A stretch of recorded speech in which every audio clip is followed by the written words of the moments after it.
Hey everyone, I'm Pat Fitzmaurice, managing editor of Betting Pros and Fantasy Pros, here to run through my favorite Week 15 player props with you in just a minute. But first, if you want a chance to win a signed Isaiah McKenzie Buffalo Bills mini helmet, courtesy of our friends at Pristine Auction, you need to subscribe to the Betting Pros YouTube channel right now, comment below on this video, and that's it.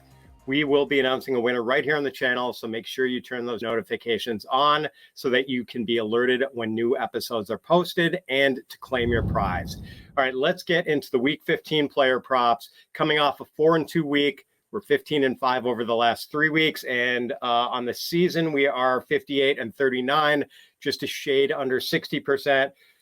Going well so far. Let's see if we can keep the momentum rolling going into Week 15. And by the way, Week 15 means no more bye weeks, full 16-game slates every week from now through the end of the regular season, which means more player props to choose from. So let's get into this week's selections. And we're going to start with Matt Ryan under 254.5 passing yards.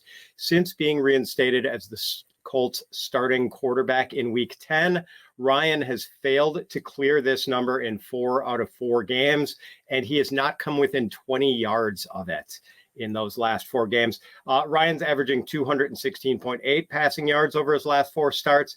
And yes, the Vikings pass defense is horrendous. Minnesota is giving up a league high 287.2 passing yards per game. But I am happy to bet against the 37-year-old, well past prime Matt Ryan, putting up big numbers in Minnesota this weekend. And look, the Colts are not going to abandon the running game. I just don't see Ryan clearing a number this big. So Matt Ryan under 254.5 passing yards.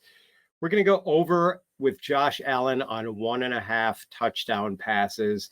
I am fading all Josh Allen skepticism, and I'm also fading concerns about the weather in Buffalo this weekend. Allen has thrown multiple touchdown passes in 8 of 13 games this season, but admittedly, the trends are going in the wrong direction. He has failed to throw multiple touchdown passes in 4 of his last 6. But Allen's going to be facing a Miami defense that he torched for 400 passing yards and 2 touchdowns back in Week 3. And as of Thursday afternoon, DraftKings was offering a generous minus 105 on the over for Josh Allen, 1.5 passing touchdowns. I think we might even get a better deal on game day after they show camera shots from Buffalo with the snow flying. People react to weather. They overreact to weather, and I think that's what's going to happen here.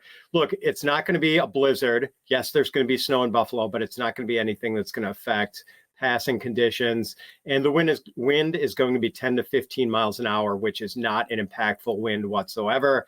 So I think this number could drop because of fears about the weather, but those fears would be unfounded. So not only that, but this just in, Josh Allen is good at football.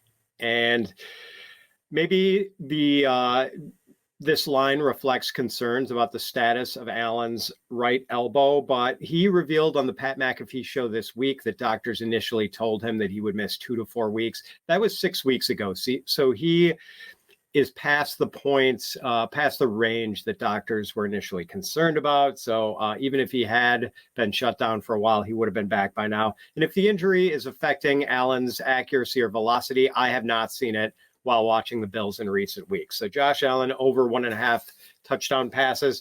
Kareem Hunt under 24.5 rushing yards. Hunt has failed to clear this number in 5 of his last 8 games. He's averaged just 6.1 carries over that stretch, and he has not had double-digit carries in a game since Week 8. The Browns are up against a Ravens run defense that has faced the 3rd fewest running back rushing attempts and has allowed the 3rd fewest rushing yards to running backs this year. In the Week 7 game between the Browns and Ravens, Kareem Hunt had 5 carries for 4 yards. So yes, I'm hitting the under here on Kareem Hunt's 24.5 rushing yards. I am hitting the over on Miles Sanders' 69.5 rushing yards. Sanders has topped this number in 8 of 13 games this season and is averaging 82.2 rushing yards per contest. The Eagles' running game is humming. Sanders has run for more than 140 yards in 2 of his last 3 games, and he's going to be up against a Bears run defense that is really bad. Since week 11, the Bears run defense has been 28th in DVOA. Chicago gave up 125 rushing yards to Packers running backs when we last saw the Bears 2 weeks ago before their week 14 bye. The week before that, in week 12, they gave up 111 rushing yards to Falcons running backs. That was week 11. In week 12, they gave up 153 yards to Jets running backs. So giving up a lot of rushing yardage to RBs lately, and the Eagles running game is better than the Packers, Jets, and Falcons running game.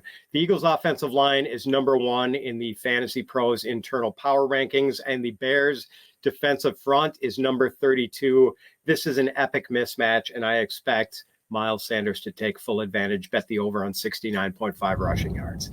I'll get to the rest of my picks in just a moment, but first, do you want to track all of your wagers in one place? You should check out the Betting Pros pick tracker at bettingpros.com/pick-tracking. It syncs up with your sports books to tally which picks hit and which ones miss. And it gives you a live look at what the public is doing, so you can use real-time tracking to determine which plays to make and which to fade. Get on the leaderboard and quickly become a sharp by using the free advice we have to offer at bettingpros.com/pick-tracking. All right, continuing on with the player props. David Montgomery over 77.5 rushing plus receiving yards. The Bears' number 2 running back, Khalil Herbert, has missed 3 games with a hip injury, and he'll be out again Sunday. In the 3 games he has missed so far, Montgomery has averaged 19.3 opportunities, which is to say carries plus targets, and 100.3 yards from scrimmage per game. So he's getting a lot of work with Herbert out of the lineup. And the Bears have been the NFL's run-heaviest team this season.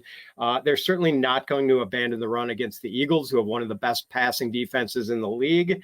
And, I think Monty could beat 77.5 yards just with rushing alone, but we also get to include his receiving yardage. And over his last 3 games, Montgomery has been targeted 14 times and has 10 catches for 94 yards. So I think he clears 77.5 rushing plus receiving yards. Mike Gesicki under 17.5 receiving yards. I generally do not like playing numbers this small, but in the case of Gesicki, I'm going to do it. He has not caught a pass in any of his last 3 games. Over his last 5 games, Gesicki has 5 catches for 34 yards on 9 targets. That's over 5 games, averaging well under 10 yards per game. Gesicki's snap shares the last 2 weeks, 20% and 39%. He's not even getting onto the field that much. And Gesicki is going to be facing a Buffalo Bills defense that has allowed the 9th fewest receiving yards to tight ends.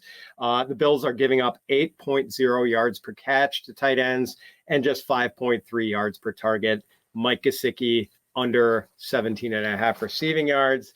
I like Olamide Zaccheaus, Falcons wide receiver, under 31.5 receiving yards. Zaccheaus has finished below this number in 5 of his last 7 games. And through the first 11 weeks of the season, Zaccheaus did not see more than 4 targets in any game. He has been targeted 13 times over his last 2 games, but he has still failed to hit this number in one of those 2 games. So the Falcons have been extremely conservative on offense, having run the ball on 56% of their offensive snaps this year. And I think they're going to be run heavy this week with their rookie quarterback, Desmond Ridder, making his first NFL start. Ridder is probably a better runner than he is a passer, and I'm inclined to bet all passing and receiving unders for the Falcons this week. So Olamide Zaccheaus under 31.5 receiving yards. And finally, Justin Jefferson over 93.5 receiving yards. Jefferson has entered Cooper Kupp territory for me. And last year with Cooper Kupp, I was just betting the overs on him every week, no matter what the number was. They kept raising the yardage totals for Cooper Kupp, and they couldn't raise them high enough. So I just kept betting those and winning those bets almost every week. I'm to that point with Jefferson. who now has exactly 1,500 receiving yards on the season, and we still have 4 games to go. He's averaging 115.4 receiving yards per contest. He has cleared this number, 93.5 receiving yards, in 9 of 13 games. Jefferson is averaging 10.9 targets for the season and 11.6 targets over his last 5 games. He has 27 catches over his last 3 games, 9 catches a game over his last 3. Never mind that the Vikings are facing a Colts defense that has allowed the fewest receiving yards to wide receivers this year. Jefferson is basically matchup proof at this point.